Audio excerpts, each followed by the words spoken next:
요약. 리뷰영의 이 영상의 원고는 과학적 사실을 제외하면 나머지는 본인이 완전히 창작한 컨텐츠일까? 그렇다고 하기엔 의심스러운 정황이 다수 포착되었다. 본론. 2023년 2월 14일 리뷰영이 채널에 한 영상이 올라왔다.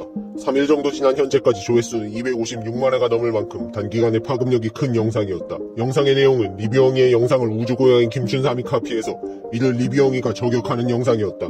영상이 게시된 지 얼마 지나지 않아 저격당한 우주고양이 김춘삼은 모든 영상을 내리고 채널을 내렸다. 리뷰영이는 원래 영화 리뷰 유튜버였다고 하는데 인터스텔라 영화를 리뷰하면서 과학 유튜버로 채널의 방향을 바꾸었다고 한다. 그 이후 지금까지 약 200여 개에 달하는 과학 관련 컨텐츠를 만들어내고 있다. 이 많은 영상을 올리는 동안 리뷰영이는 다른 사람의 컨텐츠를 도용한 일이 전혀 없고 저작권에 대해 한 점 부끄럼 없이 떳떳할까? 과연 그럴까? 제가 최근에 만든 영상으로 예를 들어볼까요? 얼마 전에 영화 아바타의 초전도체 언옵테늄에 대해서 설명하려고 이제 시중에 나와 있는 전자기학 관련 도서를 이렇게 쫙 사왔어요. 이걸 쫙 사와가지고 공부한 거죠. 또 저는 영상 하나 만들 때 이런 도서뿐만이 아니라 백과사전, 심지어 논문까지 무조건 찾아서 봐요. 이 논문까지 찾아서 보고 공부를 해야 콘텐츠에 깊이가 생기니까요. 그 다음에 이거를 제 방식대로 대중들한테 쉽고 재밌게 풀어내야 되는데 사실 이게 제일 오래 걸리죠. 이게 가장 어렵고요.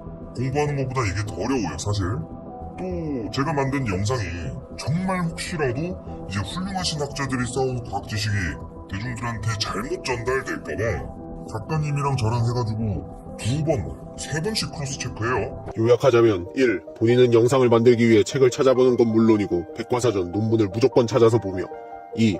이걸 내 방식으로 쉽고 재미있게 풀어내려고 노력하며 3. 작가와 수차례 크로스 체크까지 한다는 것. 일단 본론으로 들어가기 전에 오해하지 말아야 할 것은 나는 우주고양이 김춘삼을 옹호하려는 게 절대 아니다. 김춘삼은 지탄받아야 마땅하지만 내가 확인하고 싶은 것은 그의 영상은 순수한 창작물인가 하는 것이다. 멀리 갈 필요도 없다. 이 영상을 한번 해보자. 영상은 영화 아바타에서부터 시작한다. 스스로 빛을 내는 생명체들이 존재하는지 질문을 던진 뒤 흔히 생각할 수 있는 반딧불이로 화제를 전환했다. 그리고 나서 이어지는 설명.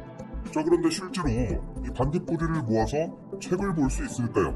먼저 1록스는 1m 거리에서 촛불 1개가 내는 정도의 밝기인데 반딧불 한 마리는 3록스 정도의 빛을 발산한다고 합니다. 반딧불로 신문을 읽으려면 반딧불을 200마리 정도 모아서 병 속에 담으면 된다고 하죠. 반딧불이가 내는 빛의 밝기를 설명하는 부분이 이 글과 너무나도 유사하다. 일단 의문을 가질 사람들이 있어서 먼저 설명하자면 과학을 다루는 컨텐츠에 있어서 과학자들의 연구 결과나 과학적 사실을 서술하는 것은 다른 사람들과 어느 정도 유사점이 있을 수밖에 없다. 하지만 이를 해석하거나 비유를 들거나 다른 방식으로 풀어서 설명할 때에는 이야기가 다르다. 그렇다면 오른쪽에 있는 이 글은 이 저자가 독창적으로 생각해낸 것일까? 아니다. 그리고 그는 이렇게 참고자료 표시를 했다. 이게 옳은 방법이다.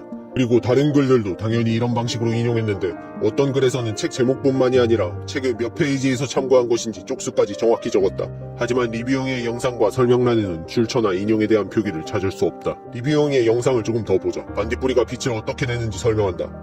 앞서 말했듯이 과학적 사실을 있는 그대로 서술하는 것은 넘어가려고 했다.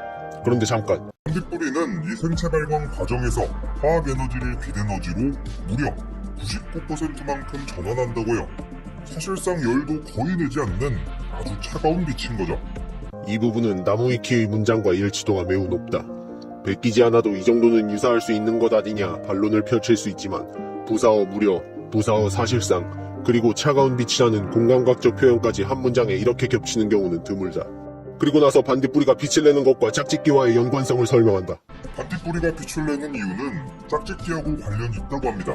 암컷은 캄캄한 밤에 빛을 깜빡깜빡거리는 수컷을 보고 다가가게 되는데 종에 따라서 빛을 깜빡이는 패턴이 다 달라서 암컷은 이 신호를 해석한 다음 자기 종의 수컷을 알아본다고요. 일종의 모스보어를 빛으로 보내는 셈이죠. 이 부분은 그냥 원본을 그대로 읽은 것이나 다름없다. 한 문단을 통째로 카피해왔다. 캄캄한이라는 단어를 컴컴한으로, 깜빡이는을 깜빡깜빡거리는으로 바꾼 것으로 카피는 아니다라고 말하는 사람은 없길 바란다. 바다에서 빛이 나는 이런 현상은 기원전 410년 바다가 빛을 낸다는 아리스토텔레스의 기록에서도 확인할 수 있을 정도로 꽤나 자주 일어나는 현상입니다. 이 현상 역시도 발광생물 때문입니다. 이 장관은 야광충이 만들어낸 거죠. 야광충이라는 이름은 말 그대로 밤에 빛을 내는 벌레라는 뜻입니다. 이름에 충이 들어가긴 하지만 실제로 벌레는 아니고요. 다시마나 미역에 가까워요. 이 야광충은 바다에 사는 단세포 생물인데요. 크기가 아주 작기 때문에 지름은 대략 1mm밖에 안 된다고 합니다. 육안으로 보면 겨우 먼지처럼 보일 정도죠. 현미경으로 봐야 이 녀석의 모양을 제대로 볼 수 있는데 야광충은 둥근 사과 모양의 겉이 투명해서 내부가 들여다 보입니다. 이 부분도 오른쪽의 글과 일치하는 부분이 많이 보인다. 특히 야광충을 먼지에 비유하거나 둥근 사과에 비유한 표현들은 과학적 사실이라기보단 저자가 해석을 하여 붙인 부연 설명이다. 그런데 이것까지 일치한다. 비유하는 방법은 무궁무진한데 순수한 창작물이라면 저렇게 두 가지 모두 일치할 가능성이 얼마나 될까? 이 부분 역시 영상과 설명란 어디에도 출처나 인용에 대한 표기를 찾을 수 없다. 미국 몬터레이만 수족관 연구소 연구진은 1999년부터 2016년까지 17년 동안 원격 제어 무인잠 수정을 이용해서 수심 4,000m까지 35만 건의 영상을 촬영하고 분석했습니다.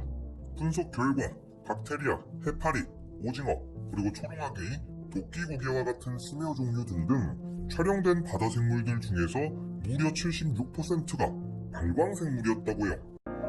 여기에서도 문장이 상당히 일치하는 것을 볼 수 있다. 리뷰엉이가 어떤 글을 참고해서 어떤 방식으로 글을 작성한 것인지 우리는 알 수 없다. 그러나 이미 과거에 올라온 다른 사람들의 글과 상당히 유사한 부분을 여러 차례 발견했다.